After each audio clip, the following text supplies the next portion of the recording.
BRS party కార్యకర్తల సమావేశంలో Siddipet MLA Harish Rao మాట్లాడుతూ ఆయనే గొప్ప హిందూ అయినట్టు, ఆయనకే హనుమాన్ చాలీసా వస్తుందన్నట్టు, 2 నిమిషాలు టైం ఇస్తే మొత్తం హనుమాన్ చాలీసా చదువుతాయని, బీజేపీ వాళ్ళకి హనుమాన్ చాలీసా కాదు ఏం తెలియదని, పూజలు చేసుడు కూడా బీఆర్ఎస్ వాళ్ళకే తెలుసు అని చెప్పిండు. అంటే ఒక రకంగా మేమే హిందువులం, నికార్సైన హిందువులే అని చెప్పిండు హరీష్ రావు.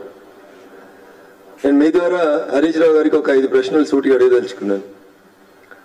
నిన్న నువ్వు మాట్లాడిన వరంగల్ గడ్డ మీదనే హరీష్, ఒక దేవస్థానంలో పనిచేసేటువంటి పూజారి గౌరవనీయులు సత్యనారాయణ గారి హత్య జరిగింది.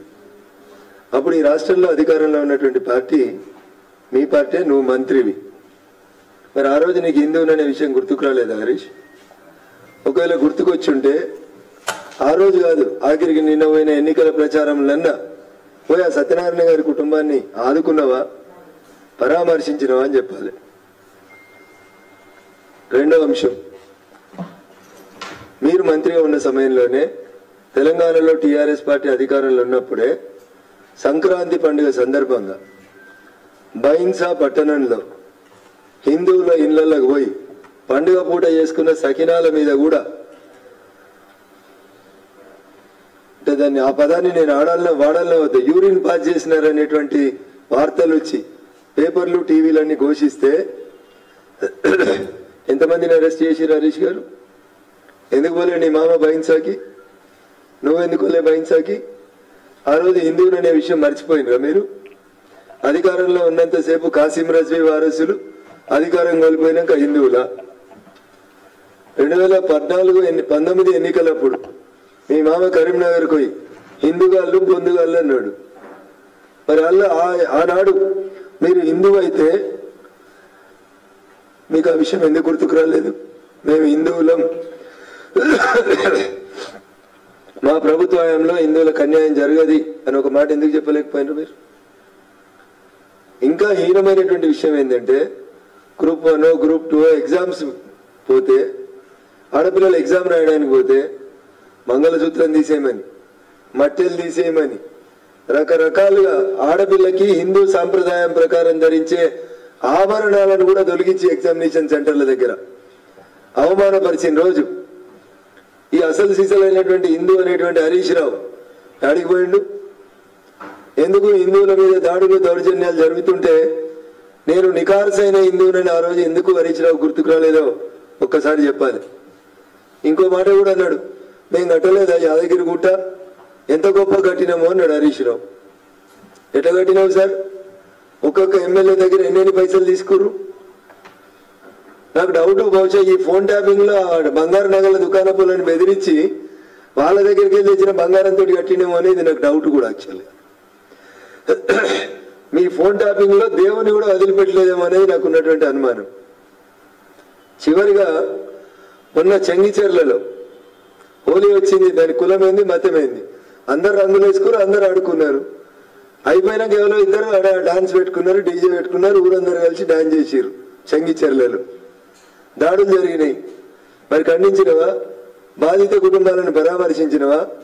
ఇవన్నీ ఏం చేయకుండా నాకు హనుమాన్ చాలీసా వచ్చు, నేను ఇప్పుడు చదవనా అంటే ఆ పక్కన ఉన్న వినయ్ భాస్కర్ అంటే ఆయన చదవన్నా రోజు పూజ చేస్తారట వీళ్ళు. ఎప్పుడైనా ఎవరి ముఖానికైనా బొట్లు కనబడ్డా? అది మేమే బొట్లు పెడతాం, మేమే పూజలు చేస్తాం, మేమే హిందువులం, ఎప్పుడు అది వచ్చింది హరీష్?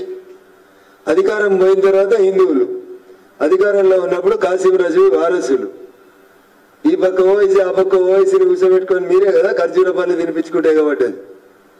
మొన్న కదా ఎలక్షన్ కోడ్ వచ్చినాక కదా సిద్దిపేటలో మీ బీఆర్ఎస్ ఎంపీ క్యాండిడేట్, మీ మాజీ ఎమ్మెల్సీ ఫారూక్ హుసేన్ కలిసి మదీనా ఫంక్షన్ హాల్లో మొన్న రాత్రి 4 రోజుల క్రితం రాత్రి తోఫాలు ఇస్తామని సంచులు దించితే election model code of conduct team పోయి రాత్రిపూట అందరూ అరెస్ట్ చేసి తీసుకుపోయింది కదా. ఎన్నాడన్నా హిందువుల గాయం తగులితే ఈ రోజు దాకా హరీష్ అన్నట్టు ఆయన వచ్చి పరామర్శించిండా? ఆయన ఈ 10 సంవత్సరాల ప్రభుత్వంలో ఉన్నప్పుడు అవేం చేయని హరీష్ రావు ఇలా మేమే అసలు సీసలు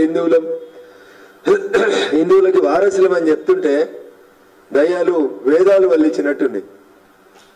చిన్నప్పుడు ఎవరో పెద్ద మా తెలుగు టీచర్ చెప్పిండు, 100 ఎలుకల్ని తిన్న తర్వాత ఓ పిల్లి చెప్పిందంటే ఇంకో పిల్లితోటి, నేను కాశీకి పోయి కాశీ విశ్వనాథుని దర్శనం చేసుకొని వచ్చి శాకాహారిగా మారుదామని అనుకుంటున్నా అని చెప్పిందంట.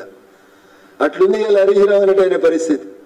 10 సంవత్సరాలు ప్రతి నిమిషం హిందువులకి హిందువుల హక్కులకి వ్యతిరేకంగా పనిచేసినటువంటి మీ ప్రభుత్వం ఇలా కొత్తగా హిందుత్వ నినాదాన్ని ఎత్తుకొని దానికి 2 లైన్లు హనుమాన్ చాలీసా చదివి దాంట్లో 4 తప్పులు చెప్పి దానికి ఏదో నేను గొప్పగా చెప్పిన అనుకునేటువంటి ప్రచారం చేసుకోవడాన్ని హరీష్ మానుకోవాలి.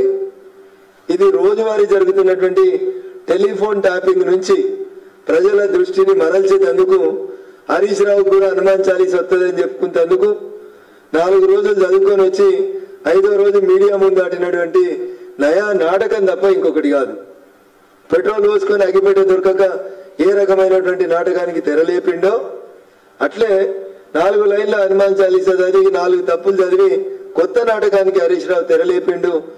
మీరు మోకాళ్ళ మీద యాదగిరి గుట్ట ఎక్కినా మీరు హిందువులకి మేము వారసులమని చెప్పుకుంటే ప్రజలు మిమ్మల్ని నమ్మరని ఈ సందర్భంగా నేను హరీష్కి తెలియజేస్తూ నయా నాటకాలు బంద్ చేయాలని హరీష్ గారికి ఈ సందర్భంగా తెలియజేస్తా ఉన్నాను.